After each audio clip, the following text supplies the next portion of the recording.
বন্ধু, আমি আমি ভোগ নিবেদন করে চোখ বুঝে বসেছিলাম। চোখ মেলে দেখি ভোগের দেওয়া অনেক সুন্দর, থালাইকার বলে চিহ্ন লেগে আছে। কে গেল জানো নাই? আমি ওই শয়তানিকে খুব ভালো করে জানি। ও মন্দির চাটায়, ও ওকের সন্ধ্যে চুরি করে খায়। আর তুমি ওকে নিয়ে বেরো না বাবা, আমি ওকে ঠিক করে নিয়ে আসবো। তুমি দেবো না বাবা, আমি ওকে ঠিক করে নিয়ে আসবো। সেটা সত্যি বলে পাগল হয়ে গেছে। এখন কিছু উপায় করি। না না, তা হতে পারে না। আমতার একখানে হিংস আমি কাউকে লুট করে নিয়ে যেতে দেবো না। তোমাকে আমি দামোদরের জলে ডুবিয়ে দেবো মেলাই চন্ডী। বড় কথা, আপনি এসেছেন মা মেলাই চন্ডীর মন্দিরে? তাই তো বটে। এটা মন্দির নাকি? আমি অত খেয়াল করি। তোমার এই পাগলা ছেলেটাকে ছুটে বেরিয়ে যেতে দেখলাম কিনা, ভাবলাম ভেতরে কোনো অঘটন ঘটেছে। তোমাদের ছোট কথা বাড়িতে আছে? দেখো। না না, তার মুখ দেখতে আমি আসিনি। কালা পাহাড় আছে শুনেছ? নিজের চোখেই দেখে এসেছি, তারা রানীঘাটে বেরিয়ে এসেছে। এত লোক প্রাণ হয়ে পালিয়ে যাচ্ছে, তুমি এখনো যাওনি যে? আপনিও তো জানেন। আমি কোথায় যাবো মূর্খ? আমার বিপুল ঐশ্বর্য আছে। ঐশ্বর্য আমারও আছে। কোথায়? ওই মন্দিরের মধ্যে। ওই পাথরের পুতুল? আপনার কাছে যে পাথরের পুতুল, আমার কাছে সে মহার্ঘ সম্পদ। এই মহার্ঘ সম্পদ রক্ষা করতে পারবে তুমি? রক্ষা করতে পারবে না জেনেও কেউ মাকে শত্রুর কবলে ফেলে পালিয়ে যায় না। মায়ের লাঞ্ছনা দেখবার আগে আমি মরতে চাই। জানেন বড় কথা, কালা পাহাড় আসছে শুনে গোটা আস্তানগরীর বামুন, মৈত্রী, কায়েক, মাইশ্য সবাই দলাদলি খুলে ছোট কর্তার কথা চলে এসে মেলে করেছে। আমদাবাসী যে এত দেবত্রী যে ভক্তি, তা তো আগে জানতুম না। ভক্তি নয় বড় কথা, ভক্তি নয়, এর নাম দেশপ্রেম।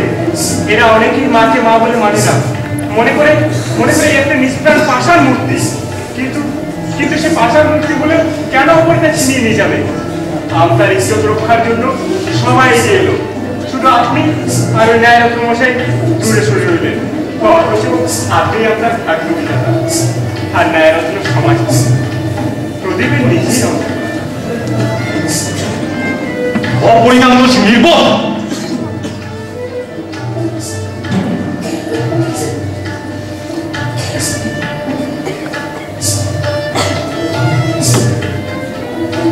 আসছে ঘুমন্ত মানুষের দল যাবো।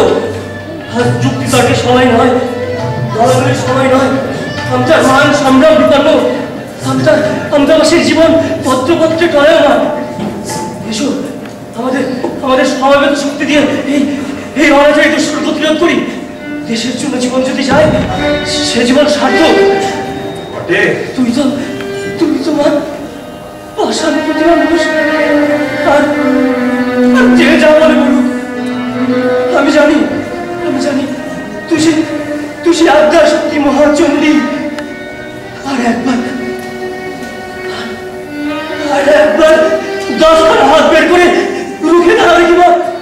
শক্তির অহংকার যে দস্যু পৃথিবীটাকে পায়ের তলায় দাবিয়ে রাখতে চায়, তাকে তুই চোখে আঙুল দিয়ে দেখিয়ে দে।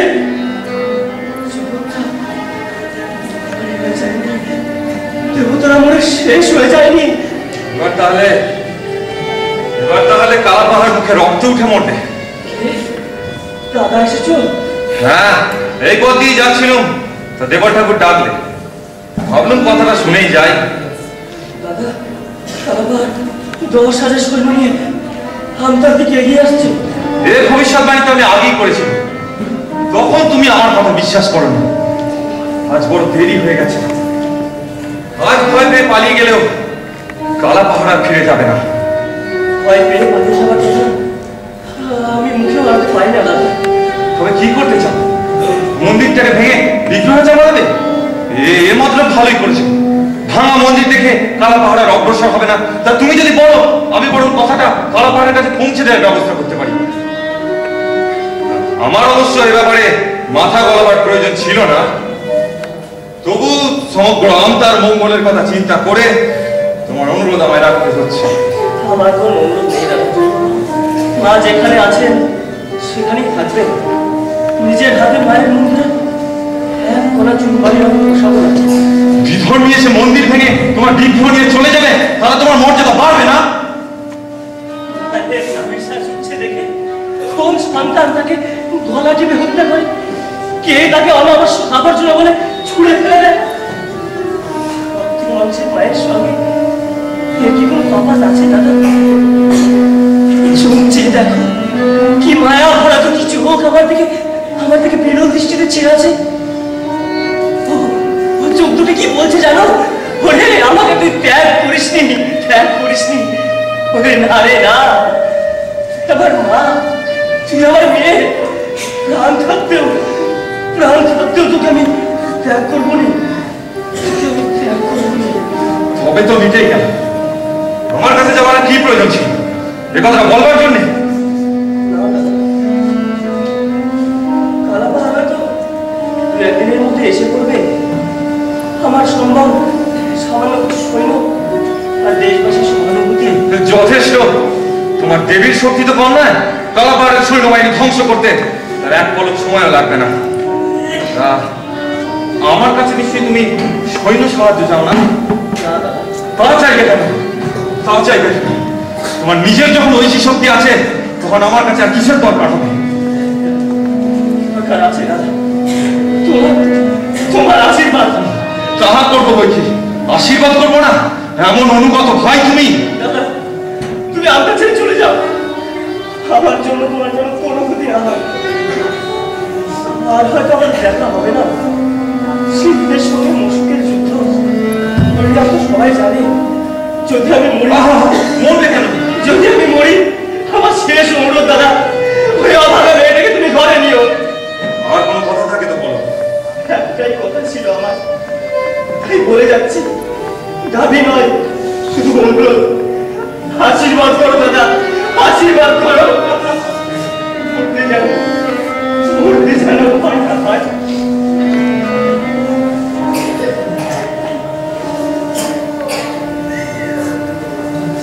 ছোট কর্তা, আমি এসেছি। আসবার সময় দেখলাম শত্রু সৈন্য রাত করে খাল পার হয়ে এক ক্রোশ চলে এসেছে। আর একদিনের মধ্যে ওরা আমতায় পৌঁছে যাবে। আর আশ্চর্য হয়ে দেখলাম আমতার প্রতিটা যুবক ওদের আসার পথে পরীক্ষা গ্রহণ করছে।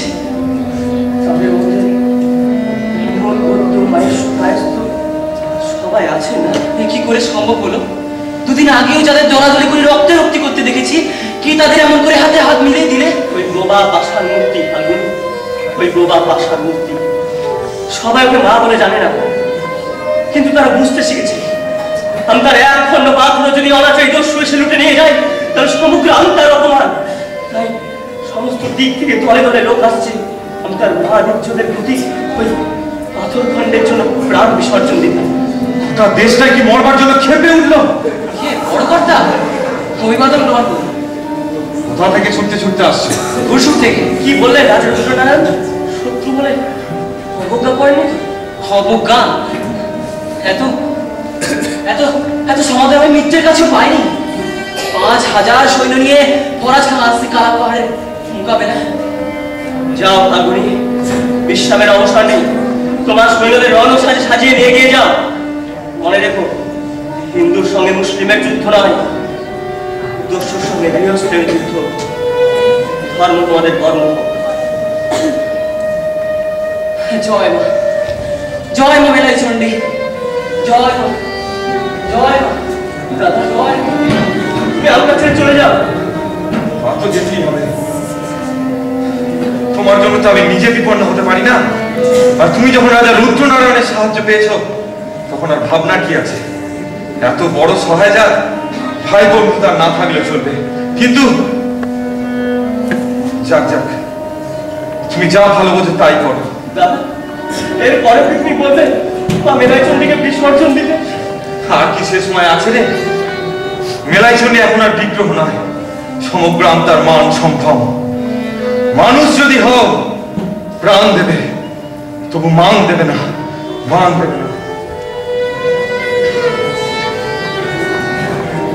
তবু লোকে বলবে আমার দাদা নিষ্ঠুর। রাজীব, কেমন আছিস বাবা? আমাকে ছেড়ে তুমি যেমন আছো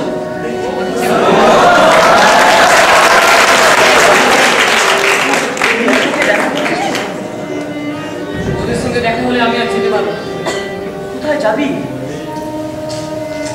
মানুষের সঙ্গে পাঞ্জাবে কালা পাহাড় কিন্তু আমটা নকরি মানুষ হাতে পেয়েছি আমিও তো আমটাই মানুষ আমি একটা মহৎ কাজে যাচ্ছি বাবা আমায় মুক্তি দিয়েছে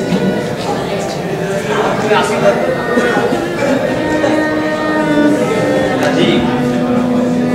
দাদা আমাকে যে আশীর্বাদ দিলেন সেই আশীর্বাদ আমি গ্রহণ করি।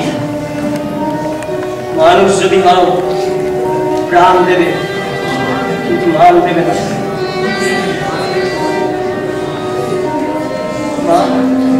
মাগো আজ আমার সমস্ত লোক দলাধুলি ভুলে গিয়ে তোর জন্য প্রাণ বিসর্জন দিতে এগিয়ে এসেছে। তুই দেখিয়ে দে না, তুই দেখিয়ে দে, তুই মৃন্ময়ী দোষ, তুই চিন্ময়ী, তুই চিন্ময়ী, তুই তুই চিন্ময়ী।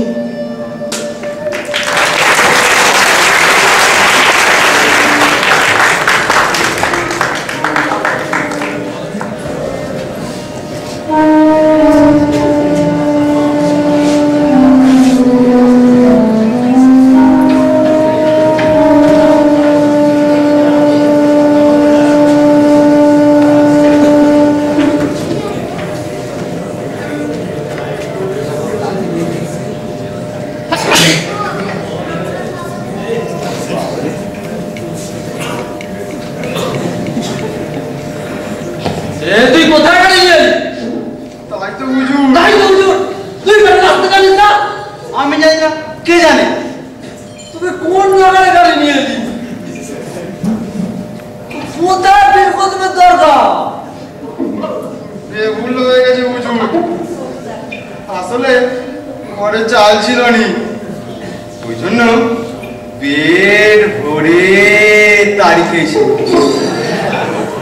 তারপর থেকে মাথার মধ্যে বহু, কানের মধ্যে শোষণ, চোখের সামনে খালি সরষে ফুল। তোকে আমি দুধ দিয়ে সারা করে দেবো হারামজাদা। গাল দিও নি হুজুর, আমার কি দোষ বলো? রাস্তা দিয়ে কালো মেজাজ ছিল, তাকে তো সুজালু, সেও তো ওই পাতি দেখিয়ে দিল। এখন উপায় তো কিছু দেখছি রে। সারা তোকে আমি খাবো। তোমার বাপের মাথা খাবো নাই? মনে নয় জানতে পারলে হাতে মাথা নেমেছে। তো নেবে। গাড়ি নিয়ে ফিরে চল। আপনি যাও না, আমি যেতে পারবো না। কি দিয়ে আমার পেট চুমচক করছে? যাও যাও যাও, টাকা পয়সা মিটিয়ে দাও। টাকা দেবো না, তোর বাপের বিয়ে দেখে তো। চুপ, বদমাইশ তুমি। তোমার মনি খালা কালাবার থেকে বলে বদমাইশ। তোমার নবাব সলমান করেনি, তার বদমাইশ বাচ্চা বদমাইশ। সবজির বাচ্চা তবে রে খেটি কুত্তা, 5 করে টাকা দেবে নে, টাকা ছিল।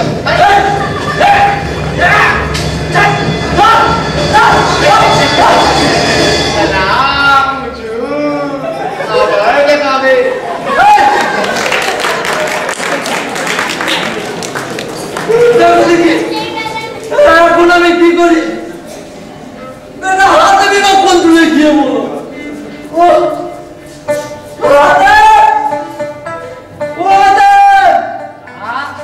পেট ভরে ভোক্কা, এক রাত পেট ভরে খেয়ে নে, তাহলে কালা পাহাড় এসে মেলাই চণ্ডীকে একদম ধোলাই চণ্ডী করে দেবে। যত সব হুই পর দেবতা ব্যাঙের ছাতার মতো গজিয়ে উঠেছে। ঢাক ঢোলের বাজনায় একটু একটু শান্তিতে নামাজ পড়ার পর্যন্ত জো নেই।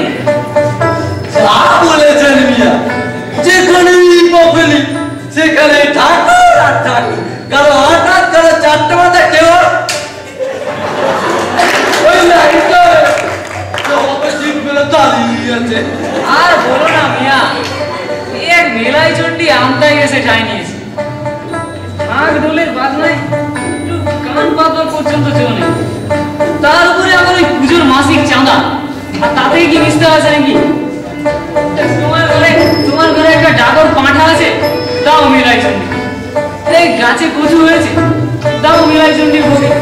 না দিলে একদম ওই চাল কেটে তুলে দেবে। গরুগুলো ঠাকুরে খায় না, তাই ওরা কোনো রকমে বেঁচে আছে। আপনি তো বুঝুন, আপনাকেও চাঁদা দিতে হয়।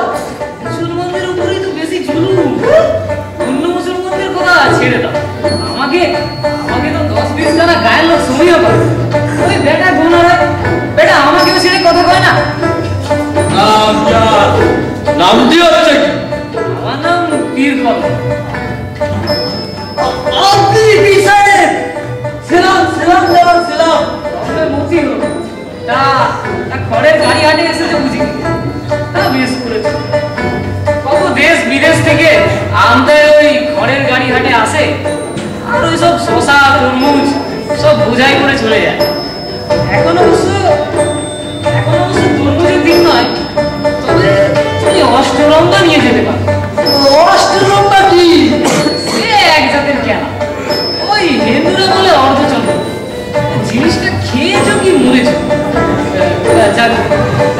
মিয়া এই শুনে একটা ঘরের গাড়ি আসতে দেখলি কার গাড়ি কিন্তু তার নাম চিচিং খা তোমার যে দাঁত বেরিয়ে পড়লো আমার নাম চিচিং পাওয়ার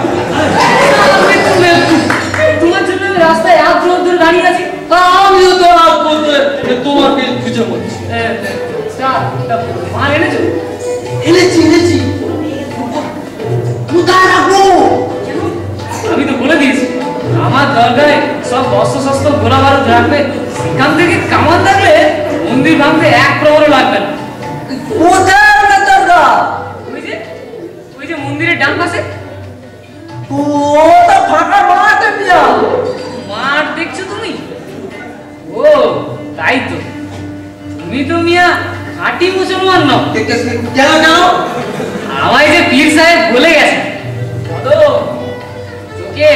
তোকে এমন মায়াপুরি বানিয়ে দিয়ে গেলুম খাঁটি মুসলমানে দেখবে সোনার অট্টালিকা আর এই মেকি মুসলমানে দেখবে ফাঁকা মাঠ সোনার অট্টালিকা আমিও দেখছি বিচারে মালপত্র নিয়ে ভেতরে যাও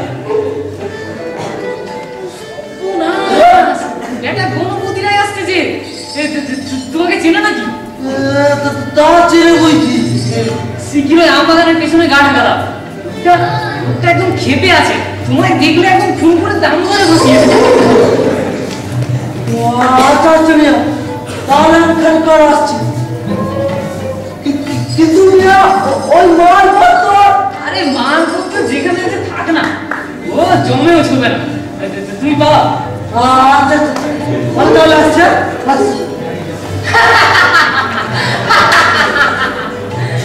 खुदा जब देता चप्पड़ फाड़ के देता दो कमान और 8 बस्ता बारूद फोकट से मिला दिया मेहरबान फोकट से मिला दिया